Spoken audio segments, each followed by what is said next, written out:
Hi guys, welcome back to my YouTube channel the SAP study. हम पढ़ रहे थे राजस्थान के प्रमुख दुर्गों के बारे में, जिसमें हमने कल जालौर के दुर्ग के बारे में बात की थी। आज हम जालौर दुर्ग की कुंजी कहे जाने वाले दुर्ग सिवाना दुर्ग के बारे में बात करते हैं। चलिए शुरू करते हैं सिवाना दुर्ग के बारे में।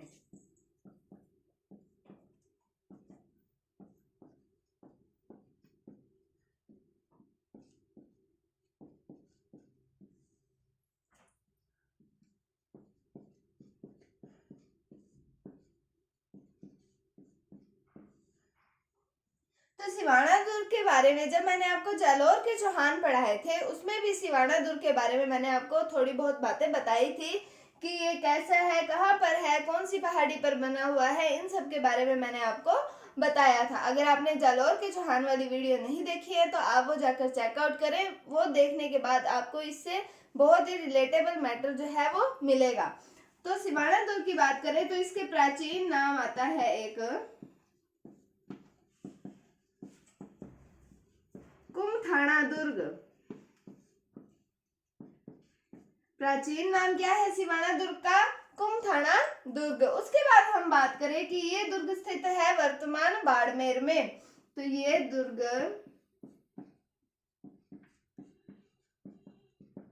बाड़मेर में स्थित है।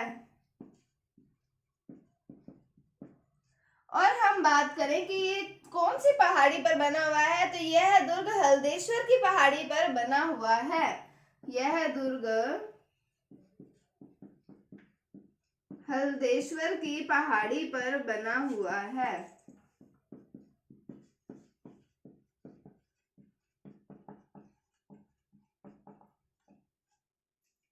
हल्देश्वर की पहाड़ी पर बना हुआ है। अगर हमसे पूछा जाए कि छप्पन की पहाड़ी पर कौन सा दुर्ग बना हुआ है, तो वो भी सिवाना दुर्ग ही होगा। तो यह दुर्ग छप्पन की पहाड़ी पर बना हुआ है।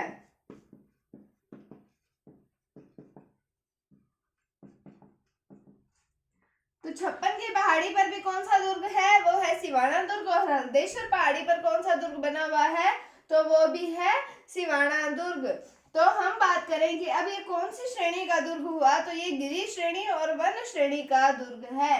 तो यह है दुर्ग, इसकी अपनी श्रेणी दिखे तो गिरी व वन श्रेणी। तो हमने बात की सिवाना दुर्ग की। प्राचीन नाम है कुमथाना दुर्ग। फिर हमने देखा कि बाड़मेर में स्थित है, हल्देश्वर पहाड़ी पर बना हुआ है। और अगर ये पूछा जाए कि छप्पन की पहाड़ी पर कौन सा बना है, तो ये भी सिवाना दुर्ग ही बना है। फिर हमने बात की इसकी श्रेणी की, गिरी और वन श्रेणी का दुर्ग है कौन सा?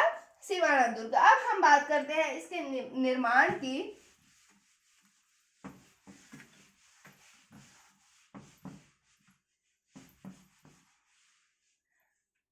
तो इस दुर्ग का निर्माण करवाया गया वीर नारायण पंवार के द्वारा।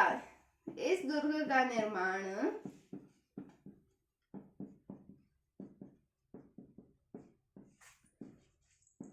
वीर नारायण पंवार के द्वारा करवाया गया।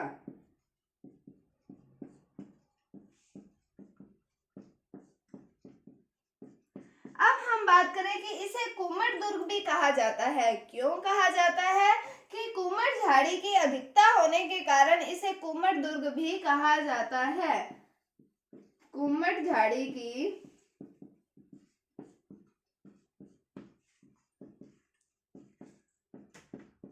अधिकता होने के कारण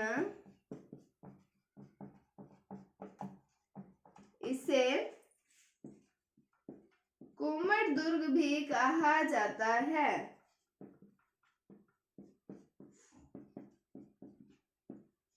तो हमने देखा निर्माण किसके द्वारा करवाया गया? वीर नारायण पंवार के द्वारा। फिर हमने बात की कि कुम्मट झाड़ी की अधिकता होने के कारण इसे कुम्मट दुर्ग भी कहा जाता है। अब हम पढ़ते हैं सिवाना दुर्ग के उपनामों के बारे में।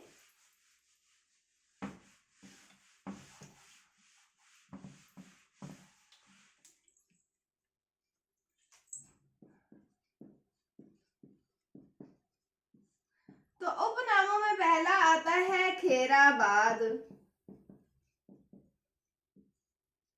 तो खैराबाद क्यों कहा जाता है इसे, कि जब हमने जालौर के चौहान पढ़े थे उसमें हमने सिवाना दुर्ग पर आक्रमण किया, अलाउद्दीन खिलजी द्वारा आक्रमण की बात की थी और उसने इस दुर्ग पर अधिकार करने के बाद इस दुर्ग का नाम बदल कर रखा था खैराबाद। जैसे हमने जालौर दुर्ग की बात की थी उसके अंदर अलाउद्दीन खिलजी ने नाम बदल के क्या रखा था जालौर दुर्ग का, जलालाबाद। वैसे ही सिवाना दुर्ग पर अधिकार करने के बाद अलाउद्दीन खिलजी ने नाम रखा इसका खैराबाद। तो इसका एक उपनाम आता है खैराबाद। दूसरा उपनाम पढ़े कि मारवाड़ के राजाओं की शरण स्थली, मारवाड़ के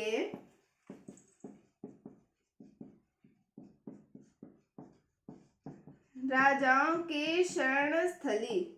अब ये इसे क्यों कहा जाता है, क्योंकि मारवाड़ के राठौड़ जब मैंने आपको पढ़ाए थे उसमें मैंने आपको बताया था कि मालदेव और उनके पुत्र चंद्रसेन के द्वारा इस दुर्ग में शरण ली गई थी। मालदेव के द्वारा गिरी सुमेल के युद्ध के टाइम पर जब शेरशाह सूरी द्वारा आक्रमण किया गया था, अगर आपने मारवाड़ के राठौड़ नहीं पढ़े हैं तो आप वो वीडियो जाकर भी चेकआउट कीजिए कि जब गिरी सुमेल का युद्ध हुआ था तब मालदेव और शेरशाह सूरी के मध्य युद्ध हुआ था, तब इन्होंने मालदेव ने शरण ली थी कहां पर, सिवाना के दुर्ग में। और चंद्रसेन की बात करें तो जो भूला मारवाड़ के भूले बिसरे राजा प्रताप के अग्रगामी, प्रताप के जैसे ही प्रतापी शासक जो हैं कहे जाते हैं चंद्रसेन, उनके द्वारा भी सिवाना दुर्ग में जो है वो शरण ली गई थी, इसलिए इसे मारवाड़ के राजाओं की शरण स्थली कहा जाता है। तो मालदेव व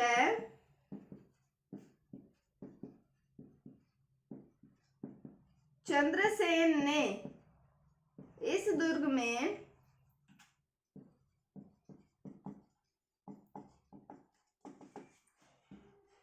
शरण ली।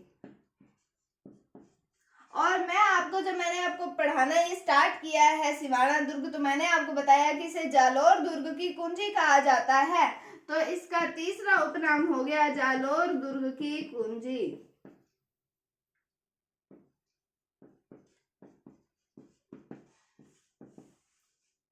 तो इसके उपनाम पढ़े हमने, सबसे पहले पढ़ा इसका नाम आता है खैराबाद। कैसे कि जब सिवाना दुर्ग पर अलाउद्दीन खिलजी का अधिकार हुआ तो अलाउद्दीन खिलजी ने इसका नाम बदल कर रख दिया खैराबाद। फिर हमने देखा कि मारवाड़ के राजाओं की शरण स्थली, क्योंकि मालदेव और उनके पुत्र चंद्रसेन ने यहाँ पर इस दुर्ग में शरण ली थी, इसलिए इसे मारवाड़ के राजाओं की शरण स्थली कहा जाता है। फिर हमने पढ़ा कि इसे जालौर दुर्ग की कुंजी कहा जाता है। किस दुर्ग की बात कर रहे हैं हम, सिवाना दुर्ग की। सबसे पहले हमने पढ़ा कि इसका प्राचीन नाम क्या था, इसका प्राचीन नाम था कुमथाना दुर्ग। और एक और नाम पढ़ा है हमने इसका कुम्मट दुर्ग, कि कुम्मट झाड़ी की अधिकता होने के कारण इसे कहा जाता है कुम्मट दुर्ग। अब हम बात करें कि सिवाना दुर्ग के साके कितने हुए हैं, तो सिवाना दुर्ग में 2 साके हुए हैं। कौन कौन से हुए हैं उनकी बात करते हैं। कितने साके हुए, 2 साके। तो पहले साके की बात करें कि जब अलाउद्दीन खिलजी ने यहाँ पर आक्रमण किया था तब शीतल देव और सोम के द्वारा यहाँ पर केसरिया किया गया था और मैना दे के द्वारा जौहर प्रदर्शित किया गया था, इस कारण यहाँ पर हुआ पहला साका। तो एक साका तो हो गया, ये हुआ 1308 ईस्वी के अंदर। तो अलाउद्दीन खिलजी के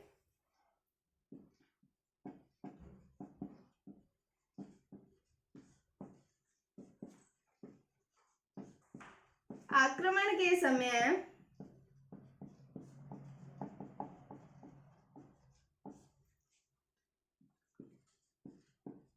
शीतल व सोम के द्वारा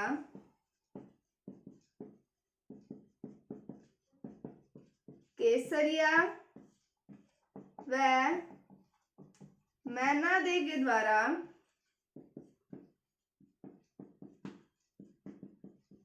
जौहर किया गया। तो ये हो गया पहला साका।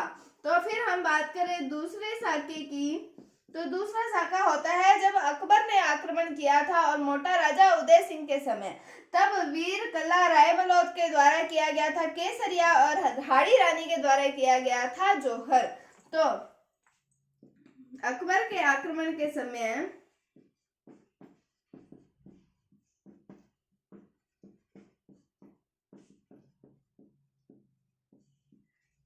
वीर कल्ला राय मलोत के द्वारा केसरिया व हाड़ी रानी के द्वारा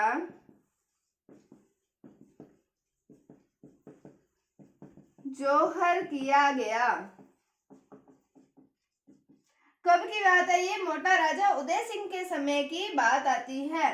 तो हमने 2 साके पढ़े सिवाना दुर्ग के। पहला हुआ अलाउद्दीन खिलजी के आक्रमण के समय जब शीतल और सोम के द्वारा केसरिया किया गया और मैनादे के द्वारा जौहर किया गया। दूसरे साके की बात की कि अकबर के आक्रमण के समय वीर कल्ला रायमलोद के द्वारा जो है केसरिया किया गया और हाड़ी रानी के द्वारा जौहर किया गया।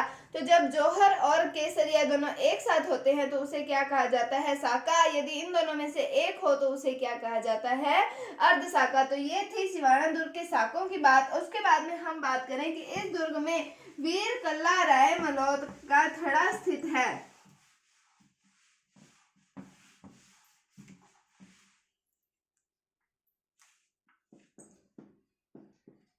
इस दुर्ग में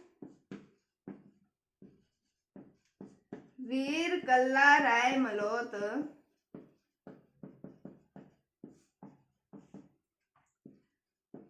का थड़ा स्थित है। इस दुर्ग में जयनारायण व्यास को बंदी बनाकर रखा गया था। जयनारायण व्यास कौन थे? शेर राजस्थान जिन्हें कहा जाता था, उन्हें इस दुर्ग में बंदी बनाकर रखा गया था। तो इस दुर्ग में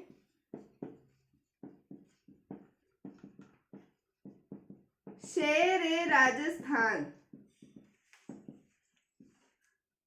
जयनारायण व्यास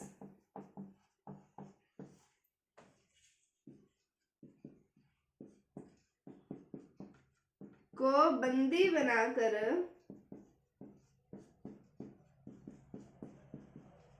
रखा गया था। तो हमने पढ़ा कि वीर कल्ला रायमलोद का थड़ा स्थित है कौन से दुर्ग में? सिवाना दुर्ग में। और शेर राजस्थान यानी कि जयनारायण व्यास को बंदी बनाकर रखा गया था कौन से दुर्ग में? सिवाना दुर्ग में। तो ये था सिवाना दुर्ग के बारे में। क्या पढ़ा हमने? इनके प्राचीन नाम के बारे में पढ़ा, निर्माण के बारे में पढ़ा, इसकी श्रेणियों के बारे में पढ़ा कि गिरी और वन श्रेणी के जो है ये दुर्ग है। हमने पढ़ा कुमट झाड़ी की अधिकता के कारण इसे कुमट दुर्ग भी कहा जाता है। हमने इनके 3 उपनाम पढ़े कौन से? खेराबाद, एक पढ़ा मारवाड़ के राजाओं की शरण स्थली और जालौर दुर्ग की कुंजी। हमने इनके रीजन भी पढ़े कि क्यों इन्हें कहा जाता है खेराबाद, क्यों इसका नाम पड़ा, मारवाड़ के राजाओं की शरण स्थली से क्यों कहा जाता है। फिर हमने यहाँ पर हुए साके की बात की कि 2 साके हुए, एक अलाउद्दीन खिलजी के समय में और एक अकबर के समय में।